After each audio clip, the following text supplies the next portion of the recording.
Right, Lewis, you're up next. First of all, could you go to the slide where you talk about the word paidion? Right. Because I have a few things to say about that one. Okay.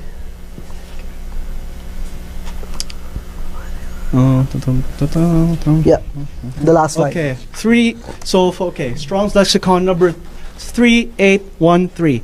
So I looked it up right now, and one of the things that I noticed is that this is not actually what it says. It says here, I'm looking up Strong's Lexicon right now, it could mean a childling of either sex, an infant, a half-grown boy or girl, an immature Christian, figuratively speaking, a child or damsel. So it doesn't limit it to a newborn child. Now, there are a bunch of other... so let me respond to that point pretty quickly. Okay. I took this from BibleHub.com. Okay. So if it's the mistake that BibleHub made, let it be that case. But I'm telling you what the source is, because you're telling me I misrepresented the meaning.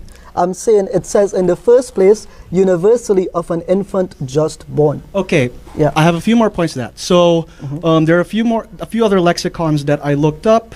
All of them, most of them will say something to the effect of a child, a small kid. In fact, in Little and Scott, it says a young child of up to 7 years. Yeah. So it goes up to 7 years old. And interestingly, I went and looked up uses of the term in other places in the Greek New Testament, and I can make the argument that you can extend it all the way up to 12 years of age. So do you have a Bible on you? Can you go to Mark chapter 5, verse 41? Mark chapter 5, verse 41. So, one sec, Matthew 5. For the benefit. Mark 5 or Matthew 5? Mark chapter 5. Verse what? Verse 41. Okay. So read verses 41 to 42. 41 to 42. 31. One sec. Right, 41 and 42. Yeah, the dead kid that he raises. Yeah. Yep. So the word for child there, paidion. Yeah, okay. Okay. Now, verse 42. Immediately the girl got up and began to walk, for she was 12 years old. So it is not true that paidion only means a newborn child. In fact, here it can be extended all the way up to 12 years old. Okay, I have a question for you. Where does I say only means that? It says here universally. But it says that. It doesn't mean only. No? Okay. Right, so you're making an accusation where it's not true because of the Christian source that I used. That's weird. Now, okay, are you saying therefore that when it uses paidion for Jesus, what age does it give him in Matthew chapter 2? It's ambiguous at that point. It could be any age. Any age? But again, contextual. The reason why we say he was under 2 years of age is because later on in the chapter, Herod commanded that every child under the age of 2 should be killed. So one could infer Jesus' age from that. Well, no, I'll tell you why. We get that date because in Matthew chapter 2, when he calls the chief priests and the chief scribes, they give him the verse about the Messiah coming out of Bethlehem, or the Savior.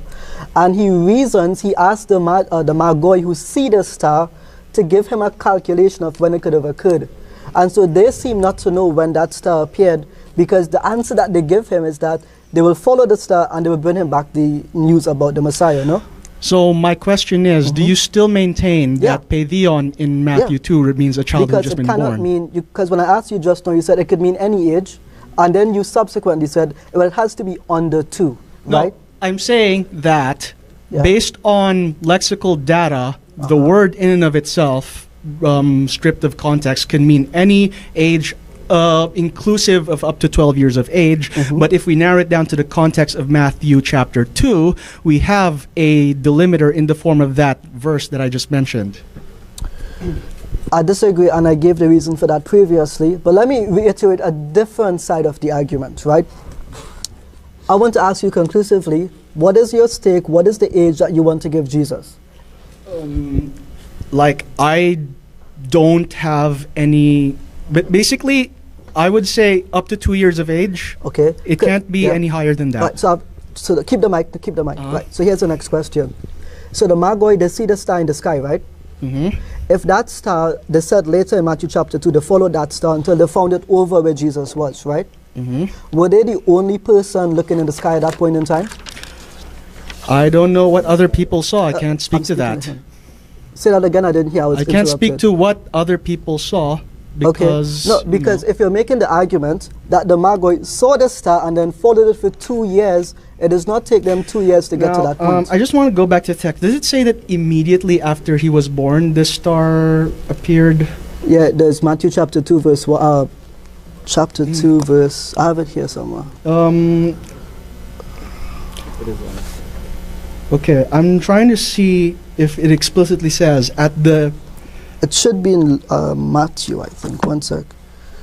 Matthew chapter 1. Is there a verse that says at the precise day that he was born, that's when the star appeared? Right, so Matthew 2.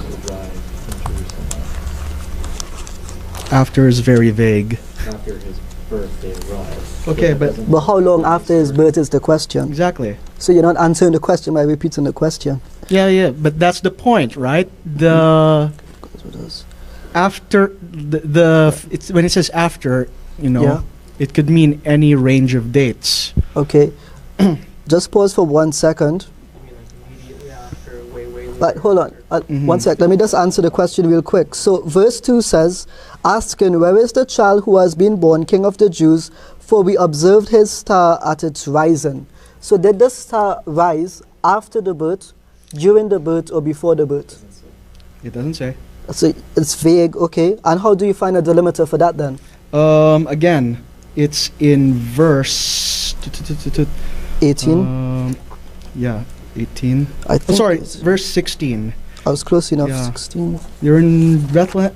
When Herod saw that he had been tricked by the Magi, he became very enraged and sent and slew all the male children who were in Bethlehem and all its vicinity from 2 years old and under, according to the time which he had determined from the Magi. Right. So the Magoi, when they gave him the date, that is because he's compensating from 1 year before and 1 year after the possible date. So it only gives them actually 1 year of age that he could possibly be, but they give it 2 in the end to cover both sides of it. That's what the commentaries I read said.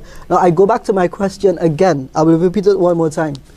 So you don't know when the Magoi came, how long after the birth, or you don't know when the star was in the sky.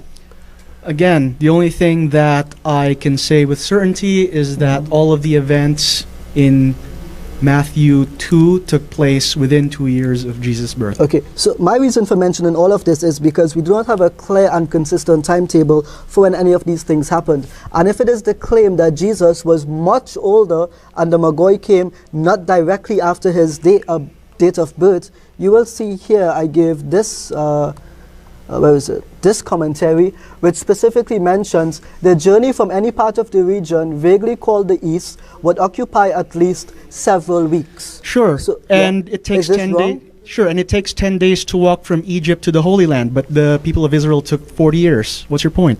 Yeah, because they were forbidden from going into the land. So there are any number of reasons why the Magi could have taken more than several weeks to arrive there. It could have been that the star did not occur at the precise moment of Jesus' birth. It could have been that they traveled to a bunch of places prior to their arrival. It could have been that, and this is something that happened very often, Rome and Persia might have been at war and that would have prevented travel. There are any number of explanations that don't require the Magi to have been traveling. No, you're not answering. What is the point I'm trying to get to here? I'm saying to you that they're following the star in the sky to Jesus' exact location. If that star in the sky is from the moment of rising for up to 2 years how after... How do you determine... What do you understand from the moment of rising to be? From the east. Sunrise. Okay. Because it sounded like you're trying to infer some sort of date from...